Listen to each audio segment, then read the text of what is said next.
আসসালামু আলাইকুম ওয়া রাহমাতুল্লাহি ওয়া বারাকাতুহু। আশা করি আল্লাহ পাকের অশেষ রহমতে আপনারা সকলেই ভালো আছেন। জান্নাত জান্নাত শব্দের অর্থ হলো উদ্যান, বাগান, বাগিচা। ফার্সি ভাষায় যাকে বেহেশত বলা হয়। মহান আল্লাহ মহা প্রতিদান স্বরূপ, যা নিজ অনুগত বান্দাদের জন্য মরণের পর পরকালে প্রস্তুত করে রেখেছেন। জান্নাত মানে শুধু বৃক্ষ বিশিষ্ট বাগানই নয়, বরং তাতে থাকবে বাসস্থান, অট্টালিকা এবং চরম সুখ শান্তির এমন সব কিছু যা মানুষ কল্পনাও করতে পারে না। সেখানে এমন সুখ থাকবে যাতে কোনো দুঃখের লেশমাত্র থাকবে না, এমন নির্মল শান্তি থাকবে যাতে কোনো প্রকার অশান্তির মলিনতা নেই। এত সুখ সম্পদ থাকবে যার কাল্পনিক বর্ণনা দিতেও মানুষের মন অক্ষম। রাসূলুল্লাহ সাল্লাল্লাহু আলাইহি ওয়াসাল্লাম বলেন, মহান আল্লাহ বলেছেন, আমি আমার পুণ্যবান বান্দাদের জন্য জান্নাতে এমন জিনিস প্রস্তুত করে রেখেছি যা কোনো চক্ষু দর্শন করেনি, কোনো কর্ণ শ্রবণ করেনি এবং যার সম্পর্কে কোনো মানুষের মনে ধারণাও জন্মেনি। তোমরা চাইলে এই আয়াতটি পাঠ করতে পারো। ফালা তা'লামু নাফসুম মা উখফিয়া লাহুম মিন কুররাতি আ'য়ুন জাযাআন বিমা কানু ইয়ামালুন, যার অর্থ কেউই জানে না তার জন্য তার কৃতকর্মের বিনিময় স্বরূপ নয়ন প্রীতিকর কি পুরস্কার লুকিয়ে রাখা হয়েছে। পার্থিব জগতেই কত বিলাসপ্রিয় ধনকুবেরা বিলাসবহুল বাগান ও বাড়ি বানিয়ে বসবাস করে, কত রকম সুখ সরঞ্জাম ও বিলাস সামগ্রী ব্যবহার করে থাকে, কিন্তু সেসব কিছু জান্নাতের তুলনায় নেহাতি তুচ্ছ, যেহেতু জান্নাতের সুখ অনুপম, বেহেশতের শান্তি অতুল। যেহেতু বেহেশতের একটি চাবুক পরিমাণ জায়গা পৃথিবী ও তন্মধ্যস্থিত সব কিছু অপেক্ষা উত্তম। জান্নাতে ধনুক পরিমাণ স্থান দুনিয়ার যেসব বস্তুর ওপর সূর্য উদিত কিংবা অস্তমিত হচ্ছে সেসব বস্তুর চেয়ে উত্তম। জান্নাতের সে সুখ সামগ্রী দেখে দুনিয়ার সবচেয়ে দুঃখী মানুষটিও সমস্ত দুঃখের কথা ভুলে যাবে। রাসূলুল্লাহ সাল্লাল্লাহু আলাইহি ওয়াসাল্লাম বলেছেন, কিয়ামতের দিন জাহান্নামীদের মধ্য হতে এমন এক ব্যক্তিকে নিয়ে আসা হবে যে দুনিয়ার সবচেয়ে সুখী ও বিলাসী ছিল।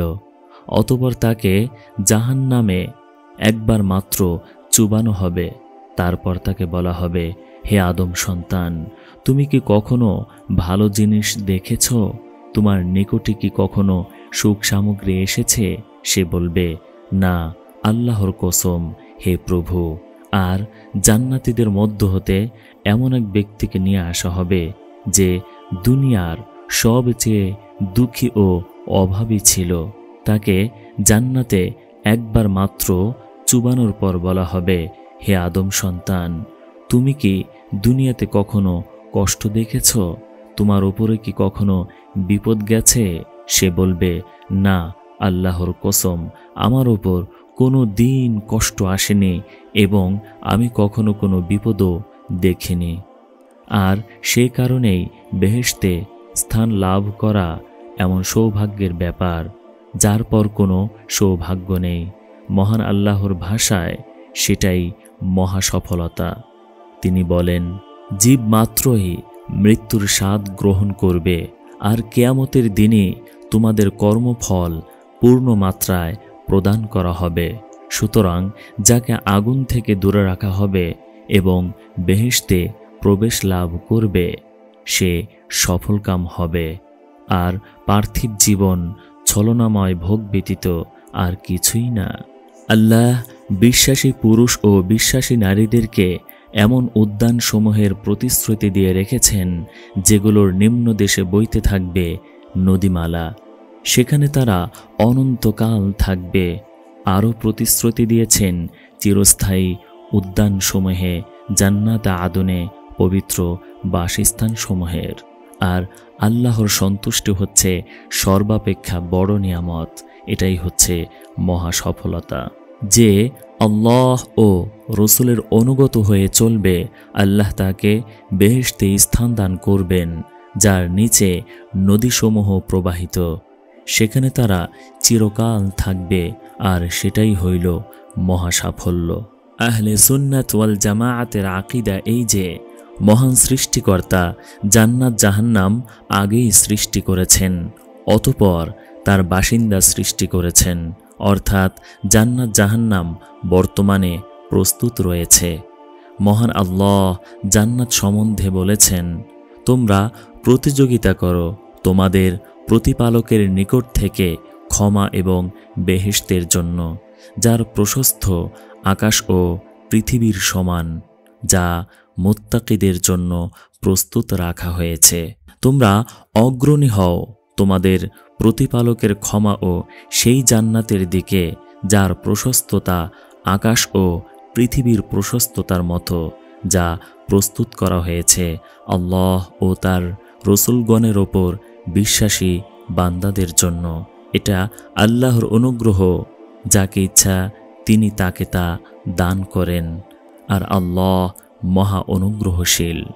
যদি তোমরা সূরা না আনতে পারো এবং কখনোই তা পারবে না, তাহলে সেই আগুনকে ভয় করো যার ইন্ধন হবে মানুষ এবং পাথর, অবিশ্বাসীদের জন্য যা প্রস্তুত রয়েছে। তোমরা সেই আগুনকে ভয় করো যা অবিশ্বাসীদের জন্য প্রস্তুত রাখা হয়েছে। নিশ্চয়ই জাহান্নাম ওত পেতে রয়েছে সীমালঙ্ঘনকারীদের প্রত্যাবর্তন স্থল রূপে। মহানবী হযরত মুহাম্মদ সাল্লাল্লাহু আলাইহি ওয়াসাল্লাম মেরাজের রাতে জান্নাত দর্শন করেছেন। মহান আল্লাহ বলেছেন, নিশ্চয়ই সে তাকে আরেকবার দেখেছিল সিদরাতুল মুনতাহার নিকট, যার নিকট অবস্থিত জান্নাতুল মাওয়া বাসোদ্যান। যখন বদরি বৃক্ষটিকে যা আচ্ছাদিত করার ছিল তা আচ্ছাদিত করল, তার দৃষ্টি বিভ্রম হয়নি, দৃষ্টি লক্ষ্যচ্যুত হয়নি। নিঃসন্দেহে সে তার প্রতিপালকের মহান নির্দেশনাবলী দেখেছিল। বরং মহানবী সাল্লাল্লাহু আলাইহি ওয়াসাল্লাম সে রাত্রে জান্নাতে প্রবেশ করেছেন। মহানবী সাল্লাল্লাহু আলাইহি ওয়াসাল্লাম বলেন, তোমাদের কেউ যখন মারা যায় তখন সকাল সন্ধ্যায় তার অবস্থান ক্ষেত্রে তাকে প্রদর্শন করানো হয়। জান্নাতি হলে জান্নাতের এবং জাহান্নামী হলে জাহান্নামের। তাকে বলা হয়, এই হলো তোমার থাকার জায়গা, যে পর্যন্ত না তোমাকে কিয়ামতে আল্লাহ পুনরুত্থিত করবেন। কবরের হিসাব ও প্রশ্ন সংক্রান্ত দীর্ঘ হাদিসে বর্ণিত হয়েছে, তখন আসমানের দিক হতে এক শব্দকারী শব্দ করেন, আমার বান্দা সত্য বলেছে, সুতরাং তার জন্য বেহেশতের একটি বিছানা বিছিয়ে দাও এবং তাকে বেহেশতের একটি লিবাস পরিয়ে দাও। এছাড়া তার জন্য বেহেশতের দিকে একটি দরজা খুলে দাও। তখন তার প্রতি বেহেশতের সুখ শান্তি ও বেহেশতের খুশবু আসতে থাকে এবং তার জন্য তার কবর দৃষ্টিসীমা বরাবর প্রশস্ত করে দেওয়া হয়। একদা সূর্যগ্রহণের নামাজ পড়তে পড়তে মহানবী সাল্লাল্লাহু আলাইহি ওয়াসাল্লাম জান্নাত দর্শন করে অগ্রসর হয়েছিলেন এবং জাহান্নাম দর্শন করে পিছু হটেছিলেন। তিনি বলেছেন, আমি জান্নাতের দুয়ারে দাঁড়ালাম, অতঃপর দেখলাম যারা জান্নাতে প্রবেশ করেছে তাদের অধিকাংশ গরিব মিসকিন মানুষ, আর ধনবানদেরকে তখনও হিসাবের জন্য আটকে রাখা হয়েছে। পক্ষান্তরে অন্যান্য জাহান্নামীদেরকে জাহান্নামে নিক্ষেপ করার আদেশ দেওয়া হয়েছে। আর আমি জাহান্নামের দুয়ারে দাঁড়িয়ে দেখলাম যে যারা তাতে প্রবেশ করেছে তাদের বেশিরভাগই নারীর দল। রাসূলুল্লাহ সাল্লাল্লাহু আলাইহি ওয়াসাল্লামের কাছে সাহাবীদের কোনো কথা পৌঁছল, অতঃপর তিনি ভাষণ দিয়ে বললেন, আমার নিকট জান্নাত ও জাহান্নাম পেশ করা হলো, ফলে আমি আজকের মতো ভালো ও মন্দ একত্রে কোনো দিনই দেখিনি। যদি তোমরা তা জানতে যা আমি জানি, তাহলে কম হাসতে আর বেশি কাঁদতে। সুতরাং সাহাবীদের জন্য সেই দিনকার মতো কঠিনতম দিন আর ছিল না। তারা তাদের মাথা আবৃত করে কান্নায় ভেঙে পড়লেন। তিনি বলেছেন, মোমিনদের রূহু জান্নাতের গাছে ঝুলন্ত অবস্থায় থাকে। পরিশেষে কিয়ামতের দিন আল্লাহ তার দেহে ফিরিয়ে দেবেন। উক্ত হাদিস থেকে এ কথাও প্রমাণ হয় যে কিয়ামত আসার পূর্বেও মোমিনদের রূহু জান্নাতে অবস্থান করে। মহানবী সাল্লাল্লাহু আলাইহি ওয়াসাল্লাম বলেছেন, আল্লাহ যখন জান্নাত জাহান্নাম সৃষ্টি করলেন তখন জিব্রাইলকে জান্নাতের দিকে পাঠিয়ে দিলেন, যাও জান্নাত এবং তার অধিবাসীদের জন্য প্রস্তুতকৃত সামগ্রী দর্শন করো। সুতরাং তিনি গেলেন এবং দর্শন করে ফিরে এসে বললেন, আপনার জাতের কসম, আপনার সম্মানের কসম, যে কেউ এর কথা শুনবে সে তাতে প্রবেশ করতে চাইবে। অতঃপর আল্লাহ তাআলা জান্নাতকে কষ্টসাধ্য কর্মসমূহ দিয়ে ঘিরে দিতে আদেশ করলেন। তারপর আবার তাকে ডাকলেন, যাও জান্নাত এবং তার অধিবাসীদের জন্য প্রস্তুতকৃত সামগ্রী দর্শন করো। সুতরাং তিনি গেলেন এবং দর্শন করে ফিরে এসে বললেন, আপনার সম্মানের কসম, আমার আশঙ্কা হয় যে কেউ তাতে প্রবেশ করতে পারবে না।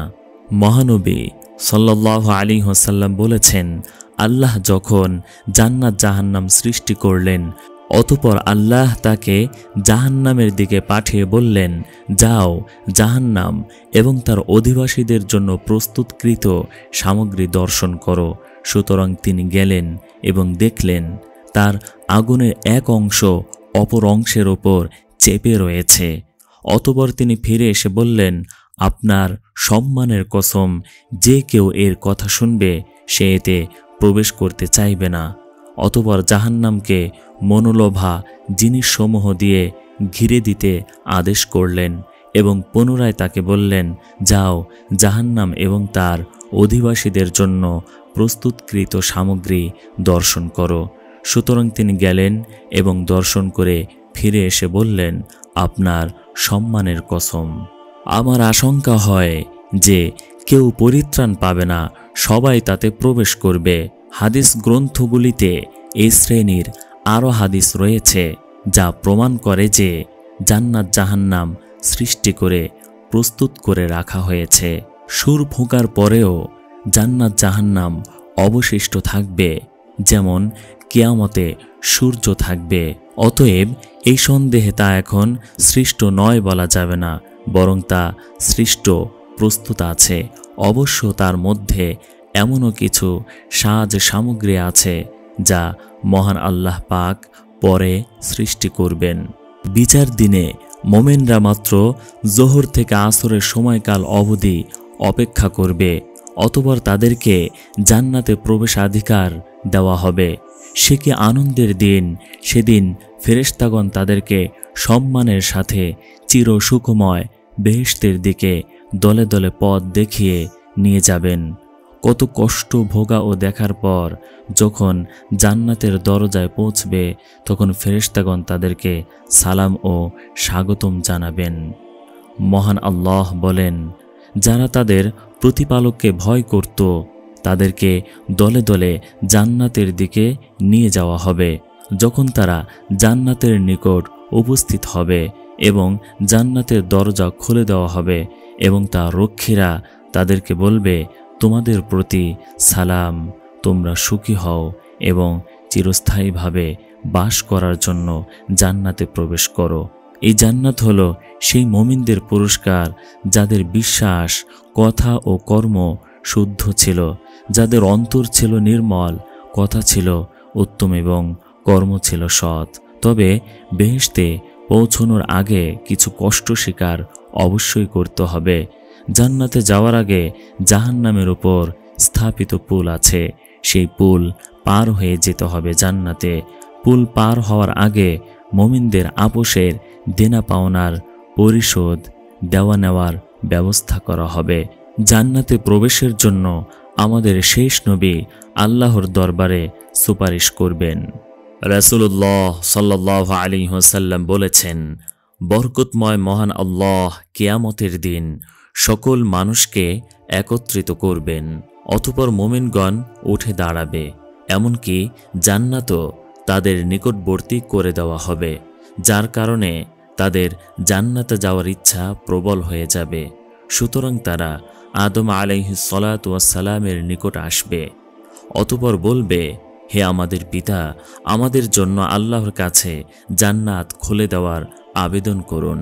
তিনি বলবেন, তোমরা কি জানো না যে একমাত্র তোমাদের পিতার ভুলে তোমাদেরকে জান্নাত থেকে বহিষ্কার করেছে? সুতরাং আমি এর যোগ্য নই। তোমরা আমার ছেলে ইব্রাহিম খলিলুল্লাহর নিকট যাও। নবী সাল্লাল্লাহু আলাইহি ওয়াসাল্লাম বলেন, অতঃপর তারা ইব্রাহিমের নিকট যাবে। ইব্রাহিম বলবে, আমি এর উপযুক্ত নই। আমি আল্লাহর খলিল ছিলাম বটে, কিন্তু আমি এত উঁচু মর্যাদার অধিকারী নই। অতএব তোমরা মুসার নিকট যাও, যার সঙ্গে আল্লাহ সরাসরি কথা বলেছেন। ফলে তারা মুসার নিকট যাবে, কিন্তু তিনি বলবেন, আমি এর যোগ্য নই। তোমরা আল্লাহর কালিমা ও তার রূহ ঈসার কাছে যাও, কিন্তু ঈসাও বলবেন, আমি এর উপযুক্ত নই। অতঃপর তারা মুহাম্মদ সাল্লাল্লাহু আলাইহি ওয়াসাল্লামের নিকট আসবে। সুতরাং তিনি দাঁড়াবেন। অতঃপর তাকে দরজা খোলার অনুমতি দেওয়া হবে, আর আমানত ও আত্মীয়তার বন্ধনকে ছেড়ে দেওয়া হবে। সুতরাং উভয়ে পুলসিরাতের দুদিকে ডানে ও বামে দাঁড়িয়ে যাবে। অতঃপর তোমাদের প্রথম দল বিদ্যুতের গতিতে অতি দ্রুত বেগে পুলসিরাত পার হয়ে যাবে। আমি বললাম, আমার পিতামাতা আপনার জন্য কুরবান হোক। বিদ্যুতের মতো গতিতে পার হওয়ার অর্থ কি? তিনি বললেন, তুমি কি দেখনি যে বিদ্যুৎ কিভাবে চোখের পলকে যায় ও আসে? অতঃপর দ্বিতীয় দল বাতাসের মতো গতিতে পার হবে। তারপর পরবর্তী দল পাখি ওড়ার মতো এবং মানুষের দৌড়ের মতো গতিতে পার হবে। তাদেরকে তাদের নিজ নিজ আমল সিরাত পার করাবে। আর তোমাদের নবী পুলসিরাতের ওপর দাঁড়িয়ে থাকবেন। তিনি বলবেন, হে প্রভু, বাঁচাও, বাঁচাও। শেষ পর্যন্ত বান্দাদের আমলসমূহ অক্ষম হয়ে পড়বে। এমনকি কোনো কোনো ব্যক্তি পাছা ছেঁচড়াতে ছেঁচড়াতে পুলসিরাত পার হবে, আর সিরাতের দুই পাশে আঁকড়া ঝুলে থাকবে। যাকে ধরার জন্য সে আদিষ্টিত তাকে ধরে নেবে। অতঃপর কিছু লোক জখম হলেও বেঁচে যাবে, আর কিছু লোককে মুখ থুবড়ে জাহান্নামে ফেলা হবে। সেই সত্তার কসম যার হাতে আবু হুরাইরার প্রাণ। নিশ্চয়ই জাহান্নামের গভীরতা 70 বছরের দূরত্বের পথ। জান্নাতে সর্বপ্রথম যিনি প্রবেশাধিকার লাভ করবেন তিনি হলেন সর্বশ্রেষ্ঠ ও সর্বশেষ নবী মুহাম্মদ সাল্লাল্লাহু আলাইহি ওয়াসাল্লাম। আর উম্মত সমূহের মধ্যে সর্বপ্রথম জান্নাতে প্রবেশ করবে তাঁরই উম্মত। এ হল মহান আল্লাহ কর্তৃক প্রদত্ত বিশেষ সম্মান। মহানবী সাল্লাল্লাহু আলাইহি ওয়াসাল্লাম বলেন, আমি সর্বপ্রথম জান্নাতের দরজায় করাঘাত করব। আমি জান্নাতে প্রথম সুপারিশকারী হব। তিনি আরও বলেন, আমি জান্নাতের নিকটে এসে তার দরজা খুলতে বলবো। দারোয়ান ফেরেশতা বলবেন, কে আপনি? আমি বলবো, মুহাম্মদ। দারোয়ান বলবেন, আমি আদিষ্ট হয়েছি যেন আপনার পূর্বে অন্য কারো জন্য দরজা না খুলি। তিনি আরও বলেন, আমরা দুনিয়ায় সর্বশেষে এসেছি, আখিরাতে সর্বপ্রথম, কিয়ামতে উপস্থিত হব এবং আমরাই সর্বপ্রথম জান্নাতে প্রবেশ করব। এ উম্মতের মধ্যে সর্বপ্রথম যে দলটি জান্নাতে প্রবেশ করবে তা হল মুহাজিরিন। সর্বপ্রথম একটি দল জান্নাতে প্রবেশ করবে। তাদের চেহারা হবে পূর্ণিমার চাঁদের মতো উজ্জ্বল। যে দলের ঈমান হবে সর্বোচ্চ শিখরে, তাকওয়া ও পরহেজগারি হবে সবার শীর্ষে এবং আমল হবে সবচেয়ে উত্তম। রাসূলুল্লাহ সাল্লাল্লাহু আলাইহি ওয়াসাল্লাম বলেছেন, জান্নাতের প্রথম প্রবেশকারী দলটির আকৃতি পূর্ণিমা রাতের চাঁদের মতো হবে। অতঃপর তাদের পরবর্তী দলটি আকাশের সবচেয়ে উজ্জ্বল নক্ষত্রের ন্যায় জ্যোতির্ময় হবে। তারা জান্নাতে পেশাব করবে না, পায়খানা করবে না, থুথু ফেলবে না, নাক ঝাড়বে না। তাদের চিরুনি হবে স্বর্ণের, তাদের ঘাম হবে কস্তুরীর ন্যায় সুগন্ধময়, তাদের ধুনুচিতে থাকবে সুগন্ধ কাঠ, তাদের স্ত্রী হবে আয়তলোচনা হুরগণ। তারা সকলেই একটি মানব কাঠামো আদিপিতা আদমের আকৃতিতে হবে, যাদের উচ্চতা হবে 60 হাত পর্যন্ত। অনেক বর্ণনা আছে যে জান্নাতে তাদের পাত্র হবে স্বর্ণের, তাদের গায়ের ঘাম হবে কস্তুরীর ন্যায় সুগন্ধময়। তাদের প্রত্যেকের জন্য এমন দুজন স্ত্রী থাকবে যাদের সৌন্দর্যের দরুন মাংস ভেদ করে পায়ের নলার হাড়ের মজ্জা দেখা যাবে, যাদের মধ্যে কোনো মতভেদ থাকবে না, পারস্পরিক বিদ্বেষ থাকবে না। তাদের সকলের অন্তর একটি অন্তরের মতো হবে। তারা সকাল সন্ধ্যায় তাসবিহ পাঠে রত থাকবে। আল্লাহর রসুল সাল্লাল্লাহু আলাইহি ওয়াসাল্লাম বলেন, আমার কাছে সকল উম্মত পেশ করা হলো। আমি দেখলাম কোনো নবীর সাথে কতিপয় 3 থেকে 7 জন অনুসারী লোক রয়েছে, কোনো নবীর সাথে 1 অথবা 2 লোক রয়েছে, কোনো নবীকে দেখলাম তার সাথে কেউ নেই। ইতোমধ্যে বিরাট এক জামাত আমার সামনে পেশ করা হলো। আমি মনে করলাম এটি আমার উম্মত, কিন্তু আমাকে বলা হলো যে এটি হলো মূসা ও তার উম্মতের জামাত। কিন্তু আপনি অন্য দিগন্তে তাকান, অতঃপর তাকাতেই আরও একটি বিরাট জামাত দেখতে পেলাম। আমাকে বলা হলো যে এটি হলো আপনার উম্মত, আর তাদের সঙ্গে রয়েছে এমন 70,000 লোক যারা বিনা হিসাবে ও বিনা আযাবে বেহেশতে প্রবেশ করবে। একথা বলে তিনি উঠে নিজ বাসায় প্রবেশ করলেন। এদিকে লোকেরা ওই বেহেশতি লোকদের ব্যাপারে বিভিন্ন আলোচনা শুরু করে দিল, যারা বিনা হিসাব ও বিনা আযাবে বেহেশতে প্রবেশ করবে। কেউ কেউ বলল, সম্ভবত ওই লোকেরা হলো তারা যারা আল্লাহর রসুলের সাহাবা। কিছু লোক বলল, বরং সম্ভবত ওরা হলো তারা যারা ইসলামে জন্মগ্রহণ করেছে এবং আল্লাহর সাথে কাউকে শরিক করেনি। আরও অনেকে অনেক কিছু বলল। কিছু পরে আল্লাহর রসুল সাল্লাল্লাহু আলাইহি ওয়াসাল্লাম তাদের নিকট বের হয়ে এসে বললেন, তোমরা কি ব্যাপার আলোচনা করছো? তারা ব্যাপার খুলে বলল। তিনি বললেন, ওরা হলো তারা যারা ঝাড়ফুঁক করে না, ঝাড়ফুঁক করায় না এবং কোনো জিনিসকে অশুভ লক্ষণ মনে করে না, বরং তারা কেবল আল্লাহর প্রতি ভরসা রাখে। এ কথা শুনে উক্কাশা ইবনে মিহসান উঠে দাঁড়ালেন এবং বললেন যে, হে আল্লাহর রসুল, আপনি আমার জন্য দোয়া করুন যেন আল্লাহ আমাকে তাদের দলভুক্ত করে নেন। তিনি বললেন, তুমি তাদের অন্তর্ভুক্ত হয়ে গেছ, তুমি তাদের একজন। অতঃপর আরেক ব্যক্তি উঠে দাঁড়িয়ে বলল, আপনি আমার জন্য দোয়া করুন যেন আল্লাহ আমাকেও তাদের দলভুক্ত করে দেন। তিনি বললেন, উক্কাশা এই ব্যাপারে তোমার অগ্রগমন করেছে। শুধু 70,000-ই নয়, বরং ওই 70,000-এর প্রত্যেক হাজারের সাথে আরও 70 করে, অর্থাৎ 49 লক্ষ মুসলিম জান্নাতে প্রবেশ করবে, জান্নাতে প্রবেশ করার সুযোগ লাভ করবে। অনেক বর্ণনা মতে ওই 70,000-এর প্রত্যেক ব্যক্তির সাথে আরও 70,000 করে মুসলিম জান্নাতে প্রবেশ করবে, অর্থাৎ উম্মতে মুহাম্মাদিয়ার 490 কোটি মানুষ বিনা হিসাব ও বিনা আযাবে জান্নাতে প্রবেশ করবে। বরং প্রথমোক্ত বর্ণনা অনুসারে মহান আল্লাহর 3 অঞ্জলি অতিরিক্ত মুসলিমকে বিনা হিসাব ও বিনা আযাবে জান্নাতে প্রবেশের অধিকার দেওয়া হবে, আর তার সংখ্যা কেবলই তিনিই জানেন।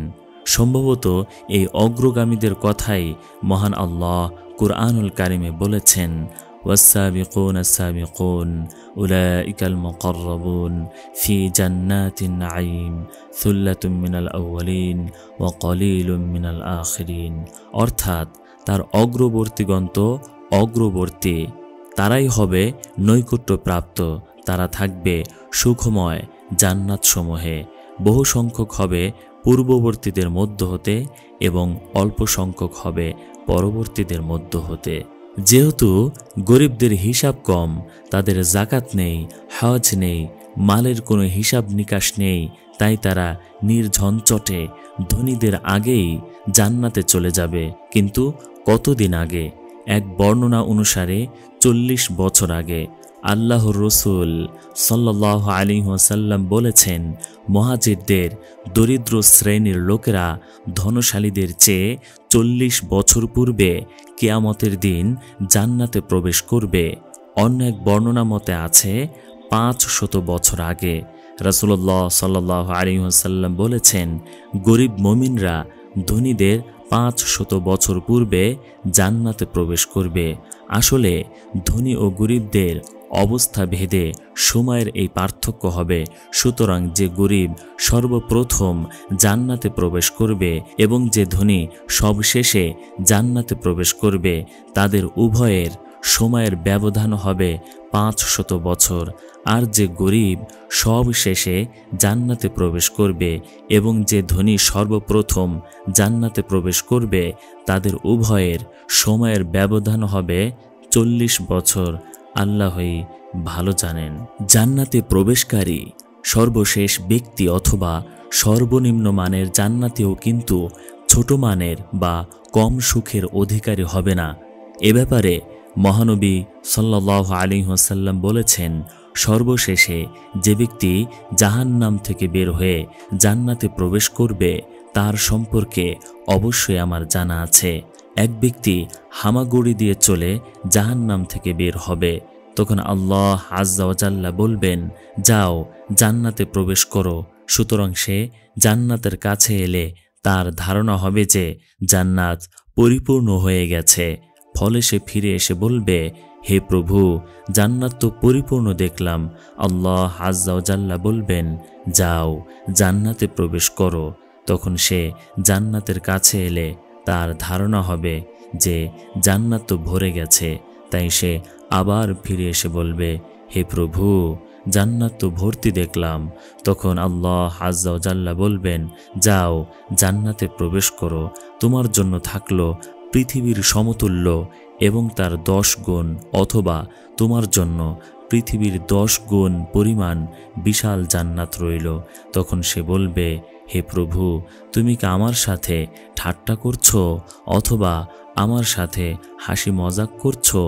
অথচ তুমি বাদশাহ, হাসি ঠাট্টা তোমাকে মানায় না, শোভা পায় না। বর্ণনাকারী বলেন, তখন আমি রাসূলুল্লাহ সাল্লাল্লাহু আলাইহি ওয়াসাল্লামকে এমনভাবে হাসতে দেখলাম যে তার চোয়ালের দাঁতগুলি প্রকাশিত হয়ে গেল।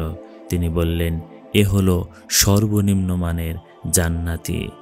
মানুষের ইতিহাসে প্রথম পর্যায়ে আদিপিতা আদম আলাইহিস সালাম ও মাতা হাওয়াকে জান্নাতে রাখা হয়েছিল। মহান আল্লাহ বলেন, আমি বললাম, হে আদম, তুমি তোমার স্ত্রী সহ বেহেশতে বসবাস করো এবং যথা ও যেথা ইচ্ছা আহার করো, কিন্তু এই বৃক্ষের নিকটবর্তী হইও না, হলে তোমরা অনাচারীদের অন্তর্ভুক্ত হবে। আমি বললাম, হে আদম, তুমিও তোমার সঙ্গিনী জান্নাতে বসবাস করো এবং যথা ও যেথা ইচ্ছা আহার করো, কিন্তু এই বৃক্ষের নিকটবর্তী হইও না, হলে তোমরা অত্যাচারীদের অন্তর্ভুক্ত হবে। কিন্তু শয়তানের প্রলোভন ও চক্রান্তে পড়ে আদম ও হাওয়া আল্লাহর অবাধ্য হয়ে গেলেন। ফলে তার শাস্তিস্বরূপ উভয়কে সুখময় জান্নাত থেকে দুঃখময় এই মাটির ধরাধামে নামিয়ে দেওয়া হলো। আমি তো ইতোপূর্বে আদমের প্রতি নির্দেশ দান করেছিলাম, কিন্তু সে ভুলে গিয়েছিল। আমি তাকে দৃঢ় সংকল্প পাইনি। স্মরণ করো, যখন আমি ফেরেশতাগণকে বললাম, তোমরা আদমকে সেজদা করো, তখন ইবলিস ব্যতীত সকলে সেজদা করল, সে অমান্য করল। অতঃপর আমি বললাম, হে আদম, এ তোমার ও তোমার স্ত্রীর শত্রু, সুতরাং সে যেন কিছুতেই তোমাদেরকে জান্নাত হতে বের করে না দেয়, দিলে তোমরা কষ্ট পাবে। তোমার জন্য এটাই থাকলো যে তুমি জান্নাতে ক্ষুধার্ত হবে না এবং নগ্ন হবে না, সেখানে পিপাসার্ত হবে না এবং রোদ ক্লিষ্টও হবে না। অতঃপর শয়তান তাকে কুমন্ত্রণা দিল। সে বলল, হে আদম, আমি কি তোমাকে বলে দেব অনন্ত জীবন প্রদদ বৃক্ষ ও অক্ষয় রাজ্যের কথা। অতঃপর তারা তা হতে ভক্ষণ করল। তখন তাদের লজ্জাস্থান তাদের নিকট প্রকাশ পেয়ে গেল এবং তারা উদ্যানের বৃক্ষপত্র দ্বারা নিজেদেরকে আবৃত করতে লাগল। আদম তার প্রতিপালকের অবাধ্য হল, ফলে সে পথভ্রষ্ট হয়ে গেল। এরপর তার প্রতিপালক তাকে মনোনীত করলেন, সুতরাং তিনি তার তওবা কবুল করলেন ও তাকে পথ নির্দেশ দিলেন। তিনি বললেন, তোমরা একে অপরের শত্রুরূপে একই সঙ্গে জান্নাত হতে নেমে যাও। পরে আমার পক্ষ থেকে তোমাদের নিকট সৎ পথের নির্দেশ এলো। যে আমার পথ অনুসরণ করবে সে বিপদগামী হবে না এবং দুঃখ কষ্টও পাবে না। আমাদের নবী সাল্লাল্লাহু আলাইহি ওয়াসাল্লাম মেরাজের রাত্রে জান্নাত দর্শন করেছেন। এছাড়া শহীদগণ কিয়ামত হওয়ার পূর্বেই জান্নাতে প্রবেশ করবেন। মাসরুক হতে বর্ণিত, তিনি বলেন, আমরা আব্দুল্লাহ বিন মাসউদ রাদিয়াল্লাহু তাআলা আনহুকে ওয়ালা তাহসাবান্নাল্লাযীনা কুতিলু ফী সাবিলিল্লাহি আমওয়াতা বাল আহইয়া ইনদা রাব্বিহিম ইউরযাকুন, অর্থাৎ যারা আল্লাহর পথে নিহত হয়েছে তাদেরকে কখনোই মৃত মনে করো না, বরং তারা তাদের প্রতিপালকের নিকট জীবিত ও জীবিকা প্রাপ্ত। এই আয়াত প্রসঙ্গে জিজ্ঞেস করলাম। তিনি বললেন, শোনো, আমরাও এই বিষয়ে নবী করিম সাল্লাল্লাহু আলাইহি ওয়াসাল্লামকে জিজ্ঞাসা করেছিলাম। তিনি উত্তরে বলেছিলেন, শহীদদের আত্মাসমূহ সবুজ পক্ষীকুলের দেহের মধ্যে অবস্থান করবে। ওই পক্ষীকুলের অবস্থান ক্ষেত্র হল আরশে ঝুলন্ত দীপাবলি। তারা বেহেশতে যেখানে ইচ্ছা বিচরণ করে বেড়াবে। অতঃপর পুনরায় ওই দীপাবলিতে ফিরে এসে আশ্রয় নেবে। একদা তাদের প্রতিপালক তাদের প্রতি দৃষ্টি ফিরিয়ে বলবেন, তোমরা কি আরও কিছু কামনা করো? তারা বলল, আমরা আর কি কামনা করব? আমরা তো বেহেশতে যেখানে ইচ্ছা সেখানে বিচরণ করে বেড়াচ্ছি। আল্লাহ অনুরূপভাবে তাদেরকে 3 বার প্রশ্ন করলেন। অতঃপর যখন তারা দেখল যে কিছু না চাইলে তাদেরকে ছাড়াই হবে না, তখন তারা বলল, হে আমাদের প্রতিপালক, আমরা কামনা করি এই যে আপনি আমাদের আত্মাসমূহকে আমাদের নিজ নিজ দেহে ফিরিয়ে দিন, যাতে আমরা আপনার রাহে দ্বিতীয়বার শহীদ হয়ে আসতে পারি। অতঃপর আল্লাহ যখন দেখবেন যে তাদের আর কোনো প্রয়োজন, কামনা বাসনা সাধ নেই, তখন তাদেরকে স্ব-অবস্থায় ছেড়ে দেওয়া হবে। দুনিয়া ধ্বংস হয়ে পরকালের জীবন শুরু হলে সে জীবন হবে অনন্তকালের জন্য। অন্তহীন হবে জান্নাত, অন্তহীন হবে জান্নাতীরা। না জান্নাত ধ্বংস হবে আর না জান্নাতীরা বৃদ্ধ ও মরণাপন্ন হবে, বরং তারা চিরতরের জন্য ইচ্ছা সুখে সেখানে বসবাস করবে। ইহকালে প্রথম মৃত্যুর পর তারা সেখানে আর মৃত্যুর স্বাদ আস্বাদন করবে না, আর তিনি তাদেরকে জাহান্নামের শাস্তি হতে রক্ষা করবেন। নিশ্চয়ই যারা বিশ্বাস করে ও সৎকর্ম করে তাদের অভ্যর্থনার জন্য আছে ফিরদাউসের উদ্যান, সেটাই তারা স্থায়ী হবে। এর পরিবর্তে তারা অন্য স্থানে স্থানান্তরিত হওয়া কামনা করবে না। নিশ্চয়ই এটি আমার দেওয়া রুজি, যার কোনো শেষ নেই। মুত্তাকীদেরকে যে জান্নাতের প্রতিশ্রুতি দেওয়া হয়েছে তার বিবরণ এইরূপ, ওর পাদদেশে নদী প্রবাহিত, ওর ফলমূল সমূহ ও ছায়া চিরস্থায়ী। যারা মুত্তাকী এটা তাদের পরিণাম, আর অবিশ্বাসীদের পরিণাম হল জাহান্নাম।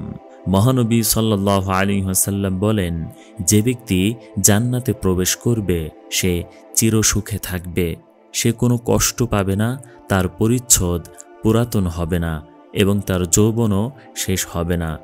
রাসূলুল্লাহ সাল্লাল্লাহু আলাইহি ওয়াসাল্লাম বলেছেন, জান্নাতীরা যখন জান্নাতে প্রবেশ করবে তখন একজন ঘোষণাকারী ঘোষণা করবে যে তোমাদের জন্য এখন অনন্ত জীবন, তোমরা আর কখনো মরবে না, তোমাদের জন্য এখন চির সুস্বাস্থ্য, তোমরা আর কখনো অসুস্থ হবে না, তোমাদের জন্য এখন চির যৌবন, তোমরা আর কখনো বৃদ্ধ হবে না।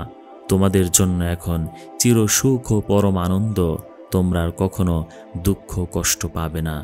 এছাড়া হাদিসে এসেছে যে মৃত্যুকে দুম্বার আকারে নিয়ে এসে জবেহ করা হবে এবং বলা হবে, হে জান্নাতীগণ, তোমরা চিরকাল বসবাস করো, আর কোনো মৃত্যু নেই।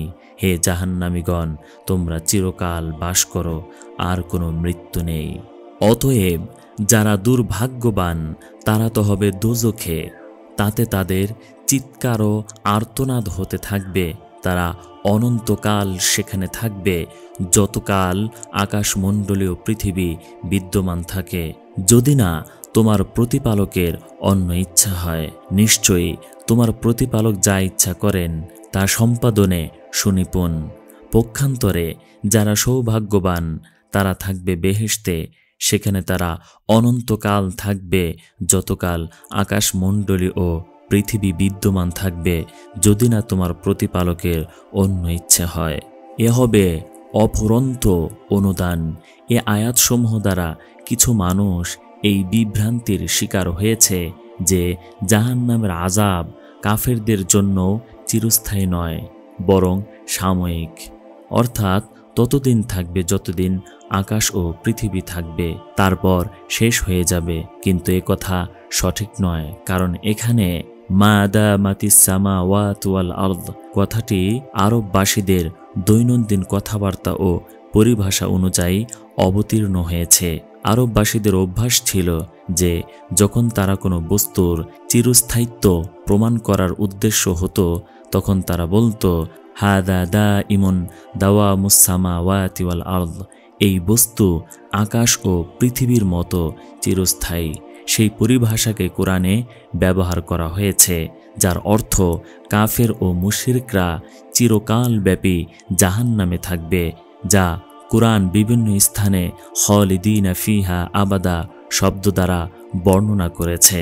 ভিডিওটি ভালো লেগে থাকলে লাইক করুন, শেয়ার করুন এবং চ্যানেলটি সাবস্ক্রাইব করে পাশে থাকা বেল আইকন বাটনটি অন করে রাখুন, যেন আপনার পছন্দের ভিডিও সবার আগে পৌঁছে যায় আপনার কাছে। কমেন্টে আপনার মূল্যবান মতামত তুলে ধরুন, যেন আপনার পছন্দ অনুযায়ী ভিডিও তৈরি করে আপনার কাছে পৌঁছে দিতে পারি।